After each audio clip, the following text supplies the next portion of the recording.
Can you win in the first quarter? No. Can you win in the second quarter? No. Can you win in the third quarter? No. Can you win in the fourth quarter? Apparently no. Can you win in overtime? I know Pete Carroll's not on the sideline, but Mike Macdonald approves. The Seahawks come away with their first road victory of the season in Foxborough. We're going to be breaking it all down here on our post-game edition of Locked On Seahawks.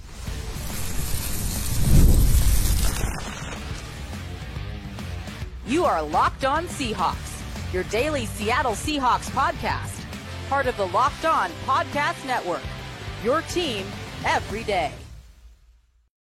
Greetings, 12. This is Corbin Smith, host of the Locked On Seahawks podcast, your daily Seahawks podcast, part of the Locked On Podcast Network, your team every day. Glad to be joined here on our weekly post-game show by my co-host, Connor Benintendi. And a special thanks to each and every one of the 12s out there tuning in, whether you're listening in nearby Sumner, Washington, or over in Boston, Massachusetts, in Patriots land. We greatly appreciate each and every one of you for making Locked On Seahawks your first listen 5 days a week. Mike Macdonald becoming the first Seahawks coach in franchise history to start off 2-0, but just like last week, it wasn't easy. The New England Patriots made this a grind-out affair that went into overtime, but Geno Smith and his clutch gene once again coming through for the Seahawks. And Connor, you know, it's weird. Normally we talk Seahawk games. Even last week, the season opener, whatever the narrative is going into the game, it always seems to be turned upside down. And yet this game, oddly enough, going to overtime,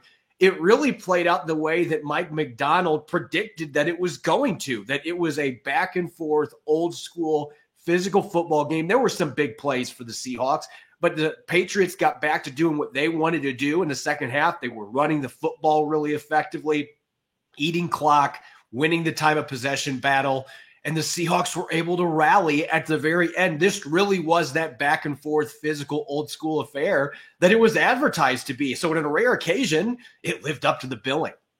Yeah, it really did. And this is what the Seahawks defenders talked about during the week, Corbin, is, you know, we know that New England wants to run the ball.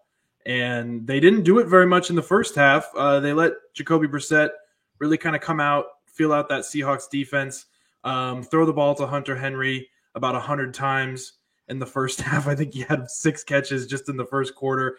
I was thinking he might get to the record for tight end catches, which would be 18. But unfortunately for him, but fortunately for the Seahawks defense, they were able to adjust and shut that down a little bit. But on the flip side of that opened things up for the Patriots running game. After only 56 yards rushing in the first half, they flipped that to 129 yards rushing in the second half. And that just, Seahawks defense just looked like it reverted back to 2023 there. They couldn't stop anything. Antonio Gibson was an incredible change of pace back for New England, by the way. That was just a great performance by him. And Ramondre Stevenson, obviously, is that downhill runner. But overall, the takeaways that you take positively for Seattle in this is that they did just enough to eke out another victory, Corbin. They lost the time of possession battle again. That's 2 straight weeks here to start the season. And if they can flip that, we might be looking at a much different sort of pacing of these games as the season goes on, because the fact that that's going against general scripting of a football game, right? You never want to lose the time of possession battle. Oftentimes that results in losses, and it almost did again today. Overall, though, Geno Smith, he said it after the game, whenever it comes down to these points, he trusts in number 7 himself, and he put that on display. Career high 33 completions today for Geno Smith, Corbin. I went back and looked through each game, 33 completions. If there wasn't 5 drops in this game from Seattle's receivers, he's looking at 38 completions, probably nearing 400 yards. This was just a masterful performance by Geno, especially behind an offensive line that was up and down throughout the game. You had some pieces that looked really good, but obviously Geno was able to step up in the pocket, find his receivers. If they were able to pull in those other 5 drops, we're looking at a huge career day for Geno. As you pointed out, on the negative end of the spectrum, I don't know if all the talk this week got to their head. How great Hawks tackled last week. That did not continue this week. They had a lot of issues, particularly in the second half, wrapping guys up. There were a number of times, and give Jacoby Brissett credit. I mean, I don't know how many times the Seahawks had multiple rushers that were getting home, and he just somehow found ways to sneak out of the pocket and extend plays. He did it a bunch in the first half, not quite as much in the second half because he was handing the ball off more, and for good reason. The Patriots were having success running the football. You saw the defensive line start to get fatigued in the second half, and they started to get pushed off the line. Linemen were getting up to the linebackers more consistently, and that was leading to big plays. A lot of the runs the Patriots were having success with, though, they were able to test the edge a little bit, and the contain was not near as good as what we saw last week. So those are some things, looking at film, that Mike Macdonald and his staff are going to have to nip in the butt, because we know how much that snowballed on the Seahawks the last 2 years late in the season, where a struggling run defense probably cost them a couple of wins each season because they just could not get off the field. And there was some bad memories that were being conjured up with the way the defense was playing. But I want to give them credit, though, because with the game on the line in overtime, 3rd and 1, Seattle manned up and stuffed Ramondre Stevenson on a run play. And it's a 3-and-out. Patriots have to punt, and then the Seahawks, you give the ball to Geno Smith in those game-winning situations. 95% of the time, he is going to find a way to get it done. So that was a big component there, bouncing back, saying, look, we just got to make one play. And they got in there and they stuffed Stevenson at the line of scrimmage. So I don't know that we would have seen that from Seahawks teams the last couple of years. When things were falling apart defending the run, it just kind of snowballed, and that snowball just kept getting bigger. At least in this case, the avalanche was somehow stopped, and the run defense was able to rebound. They made some plays down the stretch. I think it's also noteworthy that this is a game that was such thin margins. The special teams difference in this game for the Seattle Seahawks. Jason Myers was perfect. We saw some really nice special teams tackles. D. Williams had a 23-yard punt return. He bounced back from that rough first game last week. I felt like that was really a huge difference in this game. Not that New England necessarily played poorly on special teams, but the Seahawks, they were the aggressors in that third phase of the game. So you couple that with the way that Geno Smith was throwing a football. And as you mentioned, 5 drops. Geno Smith was near perfect today in this football game, and his receivers in the second half let him down substantially. DK Metcalf had a drop. Noah Fant had 2. Jackson Smith-Njigba had an awful drop on a perfectly thrown back shoulder throw. I mean, anyone that wants to look at the second half scoring struggles and say it's on the quarterback, he was putting the ball in the position for his guys to make plays, and they just weren't making plays in the second half until late, and they were able to rebound. But again, another game, there's a lot of adversity. And I will say this, Connor, we talked about it before the show. I went into this game not sure what to expect from New England. I think that is a team that could win 8 or 9 games this year. I just think they are very well coached. They don't hurt themselves. And they know who they are. They play to their identity. They're not going to create a lot of turnovers, but they're not going to give up the ball a lot. That is a team in that division that looks more wide open than expected, that I think is going to be really competitive. So this is a really good road win for the Seattle Seahawks. Yeah, I'm very curious. Just going back to what you talked about with Jacoby Brissett, Corbin, I was picking up the same thing the entire game. I think he might be one of the most slippery quarterbacks in the entire league. I mean, it was just time and time again, they had him dead to rights in the backfield, and Jacoby Brissett just somehow gets out of it. I mean, what does that man squat? His lower body must be so powerful to have Leonard Williams or Byron Murphy hanging off of you, and you're able to slip out of that, step up in the pocket and escape and rush for a couple yards or find Hunter Henry. You know, there was that one play, I think it was in the first half, Corbin, where he was able to escape, and then Hunter Henry came back for the ball, sliding, got back up, and ran for a few more yards. I was just like, how do you not have him down? So anyways, huge credit to Jacoby Brissett. He played a heck of a game, even though really not efficient throwing the ball down the field. But we knew that coming into the game that Jacoby Brissett was not going to throw the ball down the field. That's just not how this offense is set up. But one of the things I want to focus on, too, is just Tyler Lockett, who's quiet all game.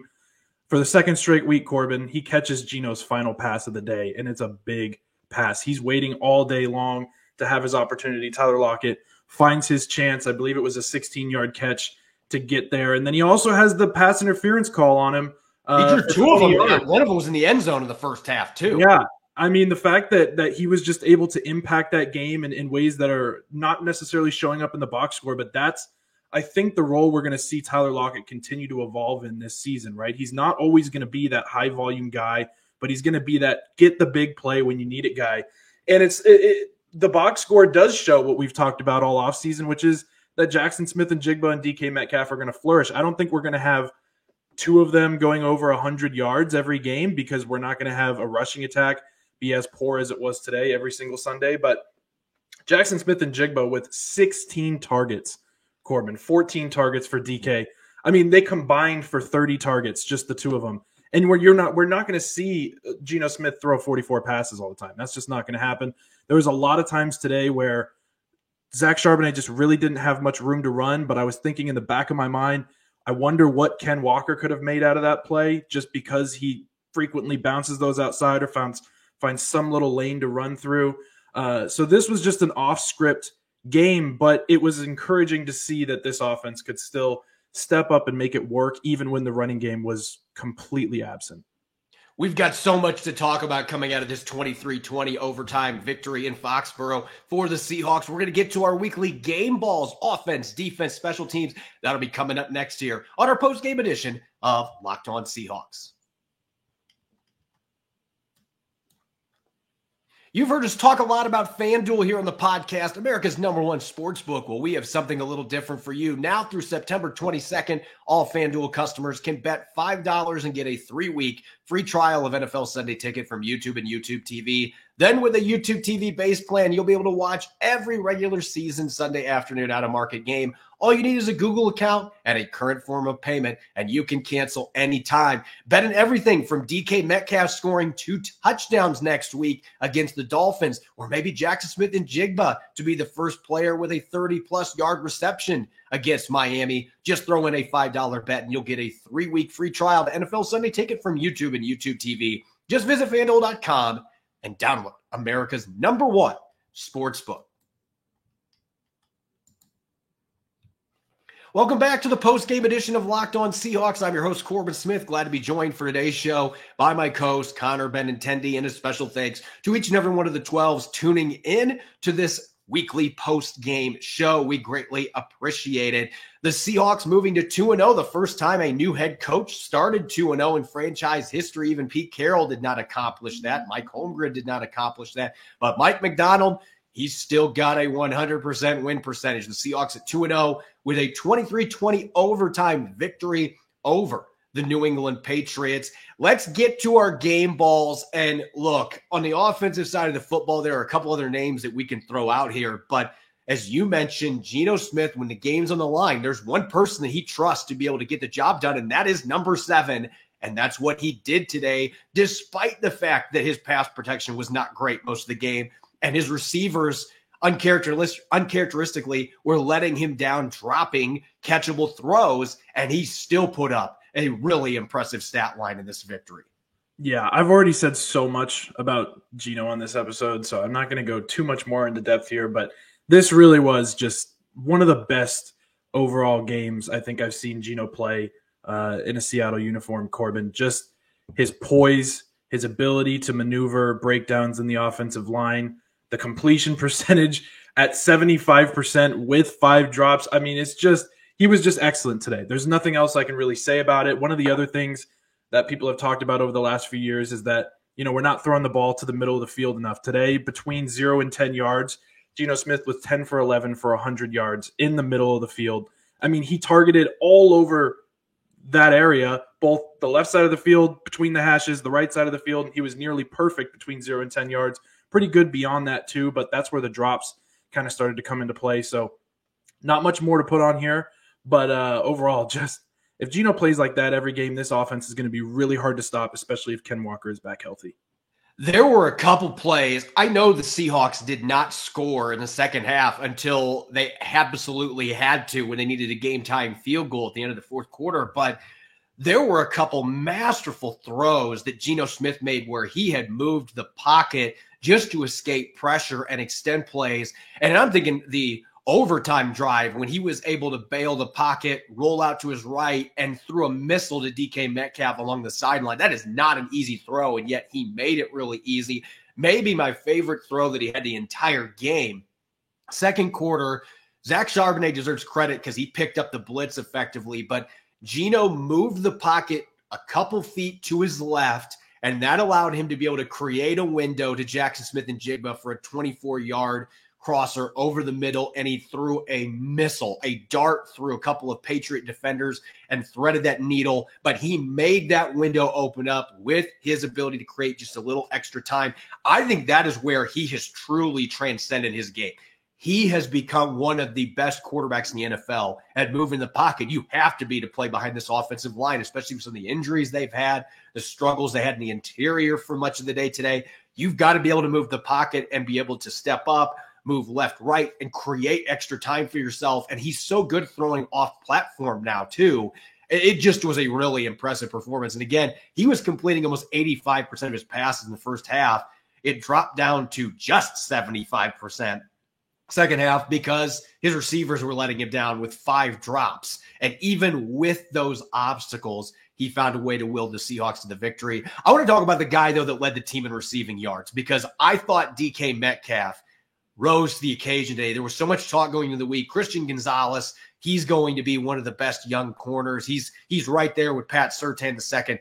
Listen, I think he's got a bright future, but he is not Pat Surtain II, and DK Metcalf made sure to show that to him. Now, the 56-yard touchdown pass that Smith had to Metcalf, that was one of the worst coverage busts you're ever going to see. I'm not putting all that on Christian Gonzalez, but Gonzalez was on in most of the game, and Metcalf caught 10 passes for 129 yards, a touchdown. He had several clutch receptions down the stretch in the fourth quarter and in overtime. And also the play that set up, I believe it was the end of the first half, and they were trying to go down and get a field goal, and they were running out of time and had no timeouts.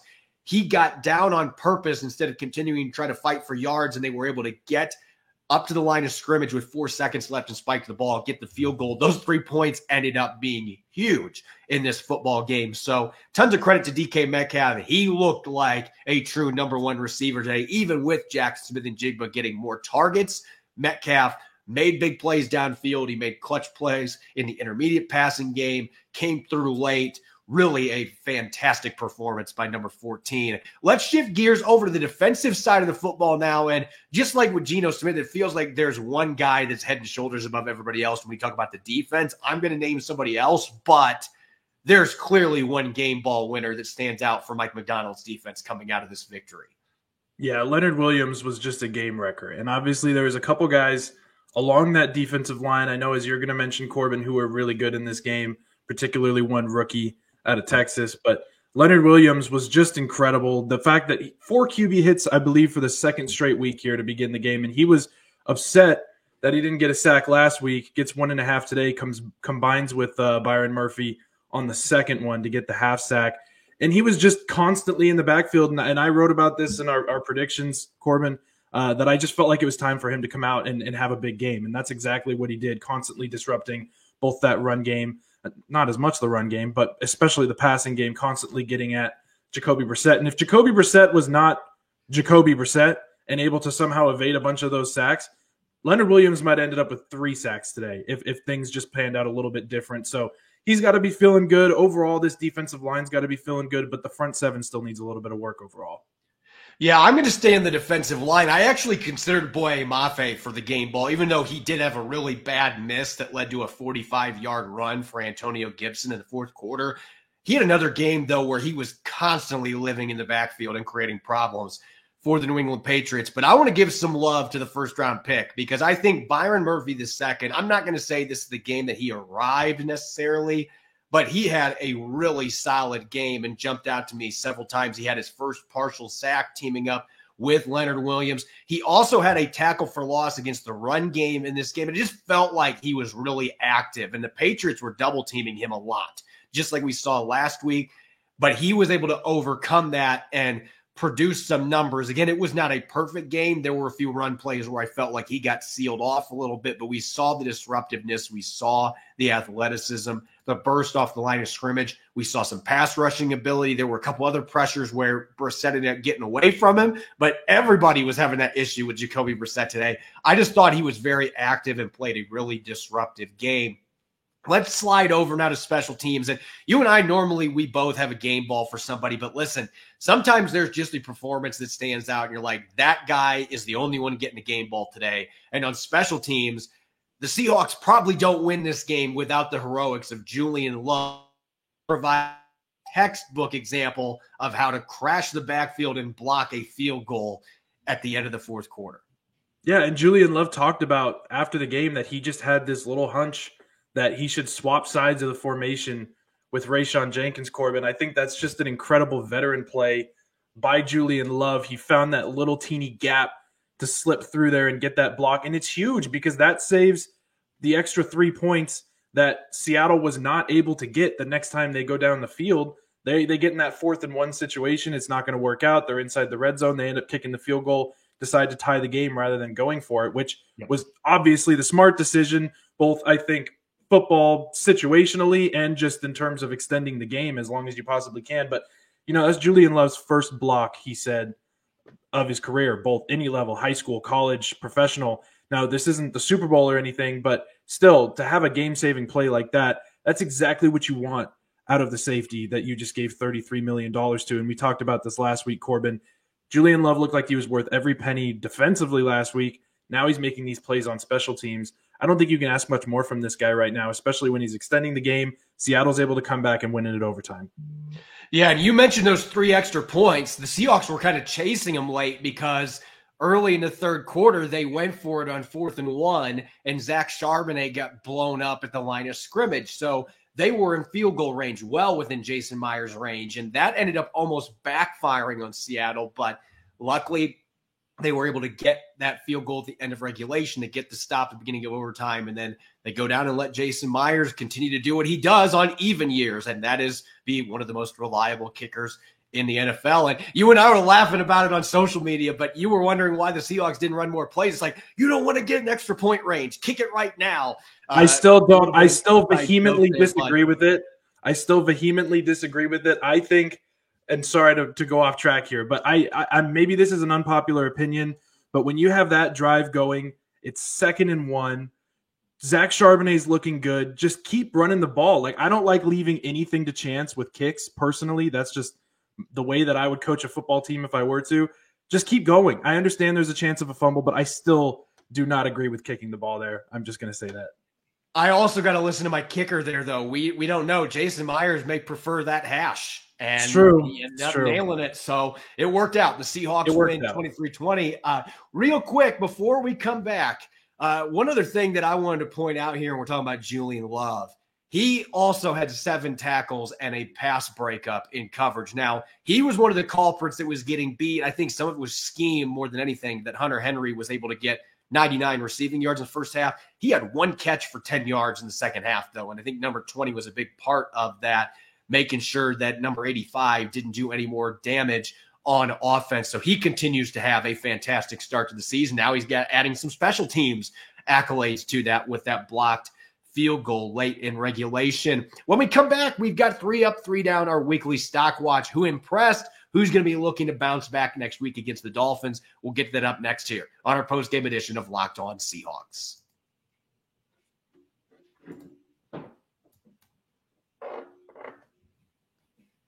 Welcome back to the post-game edition of Locked On Seahawks. I'm your host, Corbin Smith. Glad to be joined here by my co-host, Connor Benintendi, and a special thanks to each and every one of the 12s listening in. And hopefully all of you are soaking up the W vibes after the Seahawks get a 23-20 victory in Foxborough over the Patriots in overtime. It truly was that back and forth bully fest that Mike McDonald advertised it as, and quite frankly, Gerard Mayo too. Both teams showed their toughness, and the Seahawks find a way to eke this win out. As we do each and every week on our post-game show, it's time for our 3 up, 3 down segment. Which players impressed and which ones are going to be looking to rebound in week 3 against the Dolphins next Sunday at home. Let's start with the positives, the players that impressed. And Connor, last week we kind of lumped it on Stone Forsythe a little bit, coming in for George Fant. Gave up a sack like 2 plays into the game. But it's kind of like what he did last year when he had his first start against the Detroit Lions, and he played really solid in that game. I thought a lot of the time today when Geno Smith was having pressure, it was coming from the interior, but I thought Charles Cross and Stone Forsythe, for the most part, did a pretty darn good job of keeping Geno Smith clean, and it allowed him to be able to step up in the pocket several times and deliver throws. I think we got to give Forsythe some credit for being a player that continues to, when people are doubting him, when critics are doubting him, he finds a way to go out and surprise in a positive way. Yeah, we've given Stone Forsythe enough hits and bumps and bruises on this podcast, and it's all been warranted. Not to say that it's been unwarranted based on his play, but Stone Forsythe deserves this today because he did put up a pretty darn good effort against a really, really good front seven there that New England has. And that's going to be, I mean, Keon White, man, he's one of the most underrated rushers right now in the NFL, I think, and he's going to be rising quickly. Obviously, that wasn't Stone Forsythe's assignment, but the point being, that's just a solid front that they're facing. So for Stone to come in and play really well overall, especially whenever, like you said, a lot of that pressure was coming on the interior. Part of the reason that Geno had a place to run whenever the pocket would start to collapse was because the tackles were holding up pretty well, and he had an outlet there between the guards and the tackles. So Stone did really well. I think he earned himself a spot on this list, especially on the up instead of the down, because he's been on the down a whole lot more. I don't think he's the long-term answer there, but as a third-string right tackle, he did pretty darn well today. Yeah, now we got to look at the receiver position because I actually consider Jackson Smith-Njigba for my game ball. The drop that he had in the fourth quarter is what ultimately prevented me from going that route. DK Metcalf had a ball that was in his hands, but that one was deflected by a linebacker in front of him. So I can at least give him the benefit of the doubt there.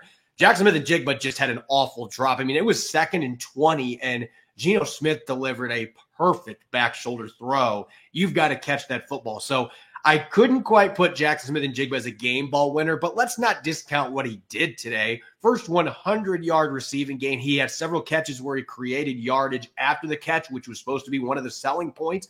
Drafting him in the first round a couple years ago, he came through time and time again in the intermediate level of the defense, which is, again, that's his bread and butter. That's where he carves up defenses. But we saw the volume that we didn't see last week. This is what I expected to see in Ryan Grubb's offense with Jackson Smith-Njigba. And for the most part, being a very reliable receiver, had a couple difficult catches, had a couple times he was able to slide in or contact to pick extra yards up.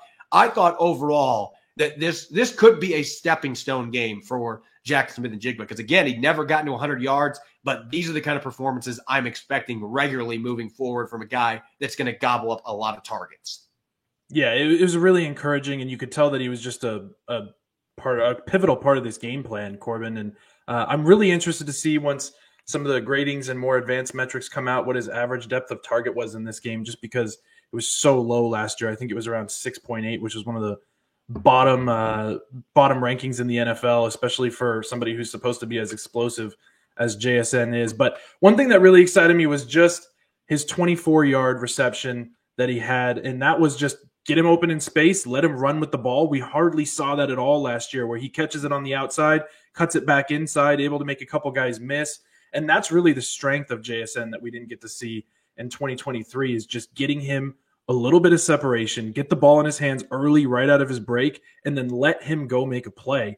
And you could tell that that was part of the game plan today, is it's like, let's just feed this guy, see what he can do if he can make a couple guys miss. And next thing you know, you've got JSN going for a career day. So the balance between him and DK was really, really nice. We haven't seen – I need to go back and look at when the last time two Seahawks receivers even had 100 yards in the same game, because this just felt very non-Seahawks-esque. And I think most people who watch the Seahawks regularly like we do, and a lot of the diehard fans would feel the same way. We don't see this very often. So it was an interesting balance, and that's what a lot of people expected from Ryan Grubb in this offensive scheme. I don't think we're going to see it every game, but it was an interesting pivot. On the defensive side of the ball, let's give some props to Tyrese Knight, because we figured this was going to happen at some point. I predicted a few weeks ago that it was going to be in the first couple games. Tyrese Knight, somebody's going to get banged up, and he's going to have to come in and play significant snaps. Well, it happened in week 2, and he made his rookie mistakes. Let's not act like this was a perfect performance. He got caught up on a screen, and I will defend Tyrese Knight on that. The way the Seahawks defense was set up, he was out there on an island with 2 blockers coming at him. There was nobody else over there. So it was a really difficult situation for him. And we saw Hunter Henry pick up 35 yards on that tight end screen. He had no help over there. But there were several tackles near the line of scrimmage. I felt like late in the game that Knight started to really buck up. In the third quarter, he had his issues getting off blocks. I mean, this is the first time that he's ever played in regular season football, and this is big boy football against the New England Patriots. But I thought there were some encouraging plays. There was a third down incompletion where he had really good coverage on a wheel route, and Stevenson ended up tripping up, but he was in great position before then anyway. I just thought overall there were a lot of positives to glean from number 48. And with Jerome Baker's hamstring clearly not getting better and he's continuing to have issues, we may see a lot more of Tyrese Knight in coming weeks. Yeah, and that's what you want to see out of a rookie linebacker, really, when it comes down to it, is not necessarily are you flying around the field, flashing all the time, being the first one to the ball, but just are you doing your job and are you doing it well? And I think Tyrese Knight was the embodiment of that in this game. And I know Mike McDonald's high on him throughout the offseason and training camp. He was really reluctant to give a ton of praise to Tyrese Knight, but I think that's just because he had really high expectations for him, right? A lot of people thought he was drafted too high. I think that in 2-3 years, Tyrese Knight could be a legitimate starting upper echelon linebacker in this league. And maybe I'm over projecting there, but he showed the ability to be really just in his spots, stay even keeled, even headed, and just able to go make the plays that were coming his way, not trying to do too much. I was really satisfied with that. And especially like you said, Corbin, if Jerome Baker's hamstring isn't getting any better, we might need Tyrese Knight to step in and do a whole lot this year. So let's flip the script. Unfortunately, in a game like this where you nearly cough up a halftime lead late, there's going to be some players that end up on the other side of the spectrum. And there were some guys that didn't play well. And look, I know this is becoming a broken record, but the guards, and I'm saying it plural because it was 3. Christian Haynes got some snaps today, comes in and almost immediately gives up a sack on Geno Smith. And then we saw Anthony Bradford had 2 terrible penalties. One was unnecessary roughness that didn't need to happen, that completely destroyed a drive that looked like it was going to be promising. He had another hold that wiped out a big play. And Laken Tomlinson got beat a couple times. He gave up the first sack in this game, and he has continued to have his issues protecting the quarterback. And I didn't feel like any of these guards were getting much push in the run game today for Zach Charbonnet either, particularly that 4th down run. I don't want to pile it on too much, but like they've got to figure that out, because I don't know if the solution is getting Christian Haynes more reps so he can grow. I don't know what the solution is, but right now that is hurting this team more than having a third string right tackle in Stone Forsythe in the lineup right now. Yeah, this is why offensive guards are one of the most premium positions in the NFL, and it's not a glamorous position, but they get paid well, and teams draft a lot of them. And they try and develop them frequently, because probably 9 out of every 10 that you bring in or draft is not going to do all that great. And this is not an indictment on this offensive line and the interior of the offensive line particularly, but Seattle had Scott Huff and Ryan Grubb have to figure out some sort of solution for this interior offensive line. I mean, Connor Williams gave up a sack today too, which was really not a good effort on his part, but overall, this guard group, just they need to find some sort of mixed match that is going to work out, because right now it's just so porous overall. And it sucks to say it, because this has been an issue for Seattle for how many years now? I mean, I don't even know how many years it's been at this point. I start to lose count just because we're saying the same thing every year. I hope it gets better. That's all I can say. Yeah, I think they're missing Damian Lewis right now, not to the point where his price tag, I mean, they shouldn't have paid him what the Carolina Panthers paid Damian Lewis. There's no question about that, but they're missing him right now. They need Christian Haynes to play significant snaps at some point. I know he made some mistakes when he got put in the lineup, but he's a rookie. He's never played regular season games, really. You got to let him grow, and I feel like right now the Seahawks are kind of at already a little bit of a crossroads there. It was a struggle. On the defensive side of the football, there's 2 veterans that I'm going to point out here. Tyrel Dodson had 8 tackles today. He did force a fumble. Listen, watching that play, I don't know how much he actually caused that. It looked like the running back just kind of bobbled the ball, but he was the defender that was hitting him when it happened. So, listen, Dodson was caught up on blocks a lot in the second half. He was having issues getting off blocks. That was part of the issue with the run defense in the second half. And in coverage, he was the one that was being exploited a lot of the time with those passes to Hunter Henry, not the safeties, with the way things were schematic-wise. After looking promising last week in coverage, felt like today that he took a step back. I don't know how healthy he is with his shoulder, but he just, after impressing last week, I just didn't feel like he played very well. And then Draymond Jones, listen, you're paying this guy the money that they are paying him. He had a really nice tackle for loss early in the game, and I can't remember him doing anything else the rest of the game. He played a lot of – the only popping out to me, Connor, are a couple times that he didn't set the edge and then the Patriots were able to get off tackle and get big yards in the run game, I can't remember him doing anything else the rest of the game. You need more from a guy that's getting paid what Dre'Mont Jones is getting paid right now. Yeah. And it's frustrating to watch. It's frustrating to watch, just focusing on Dre'Mont Jones for a moment, because, he gets thrust into this somewhat new role. He goes more, transitioned more to an outside linebacker than sort of a 3-4 defensive end, I suppose, in Mike Macdonald's scheme. And he just hasn't been what he's been chalked up to be in the offseason. And I know that he might still be not fully healthy or whatever it might be, but you've got to get him rolling. He had one tackle today, and I believe that was the tackle for loss that you were talking about, Corbin. And we talked about it before the show. It's just this whole front has to get better, and we're going to have to critique it when they perform like this. And Dodson also was really poor tackling today, and this was another thing we talked about before the show, is just that I think they got a little bit too big of heads after last week, when they were all energized and juiced up and everybody getting 5 hats to the ball on every single play. It was the opposite today. You'd have 2 guys trying to tackle Ramondre Stevenson. They'd slip off, and it took the 3rd and 4th guy showing up in order to bring him down. The tackling as a whole was horrendous, and Dodson and I think Jones were 2 of the main guys contributing to that, and that's got to get cleaned up. And I know Mike Macdonald, I feel like his demeanor was a little bit different in his post-game presser today, despite a win, and I think that's probably because he thought the tackling was not great. I can't remember if he talked about it or addressed it, but those are 2 of the main guys that have to get it figured out, and I'm sure that they will, because apparently it's a huge focus in practice, and Mike Macdonald's not going to be happy. No, and they're going to get to it this week. And I know in the NFL, you don't do padded practices during the week, but like Mike Macdonald's going to find a way during the week to try to hone in on that, because today was a huge step back in that regard. And some of that belongs to the Patriots. I mean, they are a physical offense. They're going to break tackles, but the tackling in general was just not good. And it felt like Dodson left a lot of plays in the field, and you're just not seeing any plays from Dre'Mont Jones. He had that tackle for loss. And then again, like, where's 55? You go extended periods. So unfortunately, not necessarily even that he was playing bad football. It's just, where is he?